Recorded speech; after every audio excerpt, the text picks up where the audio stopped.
Olá, sejam bem-vindos. Hoje a gente vai mergulhar fundo num dos territórios mais misteriosos e fascinantes que existem, a nossa própria mente.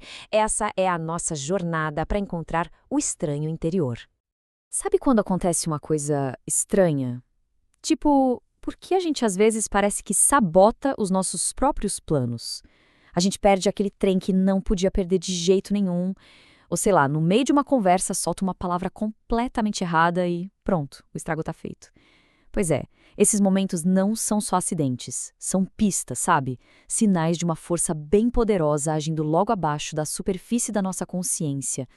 E aqui que a ideia principal se revela. Aquilo que a gente pensa que é o nosso eu, nossos pensamentos, nossas decisões conscientes, isso é só a pontinha do iceberg.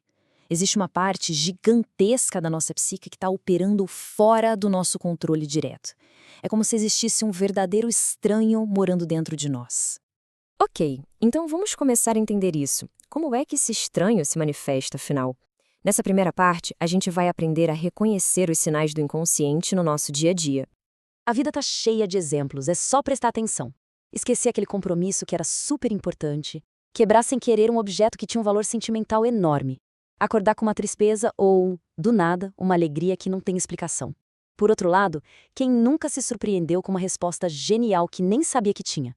Tudo isso, esses atos falhos, essas inspirações, são jeitos que esse outro lado da nossa personalidade tem de dizer: Oi, eu tô aqui. Certo, já que a gente reconheceu os sinais, como podemos ir mais fundo? O primeiro passo para começar a entender o inconsciente é encontrar uma figura, bem, fundamental: a sombra. E o que é essa tal de sombra? Olha, para ser bem direto, é como se fosse o porão da nossa mente. É para lá que a gente manda todos os traços de personalidade, os impulsos, os desejos que a gente considera inaceitáveis, vergonhosos ou até maus. É a nossa parte escura, aquilo que a gente não quer admitir que também faz parte de nós. E essa citação aqui ela é brilhante para ilustrar a nossa relação com a sombra. Tentar ignorar ou lutar contra ela só a deixa mais forte, mais perturbadora. O caminho não é eliminar a sombra, mas sim reconhecer. Se a gente se aproxima com curiosidade, com um pouco de gentileza até, descobre que esse companheiro de viagem tem muita coisa para ensinar. Então, o ponto crucial é este. Não tem como ter uma vida interior de verdade sem encarar a própria sombra. É um pré-requisito, não tem negociação. É a primeira grande prova de coragem nessa jornada de autoconhecimento. Aceitar que temos um lado escuro é o que nos dá a chance de começar a nos tornar pessoas mais inteiras. E o mais interessante é que essa conversa com o nosso mundo interior não é nenhuma invenção da psicologia moderna, viu? Pelo contrário, é uma prática humana tão antiga, mas tão antiga quanto a própria civilização. Dá uma olhada nisso. Há mais de 4.000 anos, os egípcios já tinham um diálogo com o seu Ba, que era tipo a alma deles. Lá no Antigo Testamento, personagens como Jacó e Rebeca não tomavam nenhuma decisão importante sem antes consultar o Senhor, que era uma forma de escutar uma voz interior. O que o psicólogo C.J. Jung fez já no século XX foi dar um nome e um método para essa prática ancestral. Ele chamou de imaginação ativa. O problema é que a gente foi perdendo essa conexão. Essa frase aqui é de arrepiar. Um homem de uma tribo africana disse para o Jung que o povo dele parou de ter grandes sonhos porque o administrador colonial dizia tudo o que eles tinham que fazer. Isso mostra como o excesso de racionalidade, essa dependência de autoridades externas, nos fez esquecer como se ouve a sabedoria que vem de dentro. Tá, mas como essa jornada funciona na prática? Para a gente entender melhor, vamos ver um estudo de caso real, a história de um homem chamado Edward. É um exemplo perfeito do poder de transformação que esse diálogo interior pode ter. O Edward era um cara introvertido, cheio de potencial criativo, mas que se sentia completamente bloqueado. O trabalho dele não tinha vida e ele ainda sofria de impotência, um sintoma físico que refletia essa desconexão psicológica. Ele estava literalmente preso dentro de si mesmo. Então, usando a imaginação ativa, o Edward começou uma verdadeira aventura no seu mundo interior.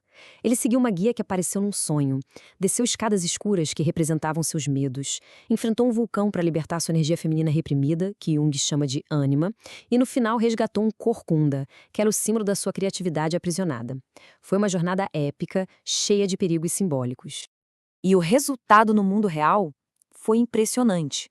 O trabalho do Edward ganhou vida, ganhou cor, e a impotência dele foi curada para sempre. Isso mostra que as batalhas que a gente trava no nosso mundo interior têm consequências diretas e muito poderosas na nossa vida aqui fora. E isso nos leva à última parte da nossa análise, o objetivo final de todo esse processo.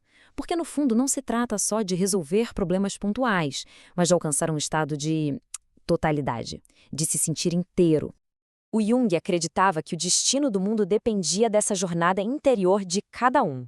É sério. Uma vez perguntaram para ele como evitar uma guerra atômica. E ele não falou de política, não. Ele falou de psicologia. Ele disse que tudo dependia de quantas pessoas conseguiriam aguentar a tensão dos opostos dentro da própria alma.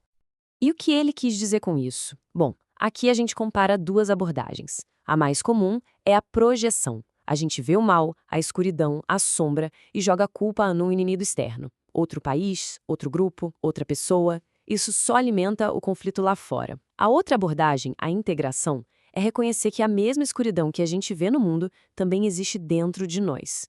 E ao fazer isso, a gente para de alimentar a guerra externa e começa o trabalho de criar paz interna. Uma paz que é forte, resiliente, porque aceita o paradoxo de ser bom e mal ao mesmo tempo. Mas para a gente conseguir ouvir essa voz interior, para integrar esses opostos, é preciso humildade. Essa história do Rabino é perfeita para isso. A sabedoria do inconsciente não grita, ela sussurra. E para conseguir ouvir, a gente precisa se curvar, sabe? Deixar de lado a arrogância do ego e realmente escutar com atenção. E assim, a gente termina com uma pergunta para reflexão. Diante de tudo isso, dos pequenos sinais do dia a dia aos grandes símbolos da nossa alma, a questão que fica é: o que o seu estranho interior está tentando dizer? A resposta pode muito bem ser o começo da aventura mais importante da sua vida.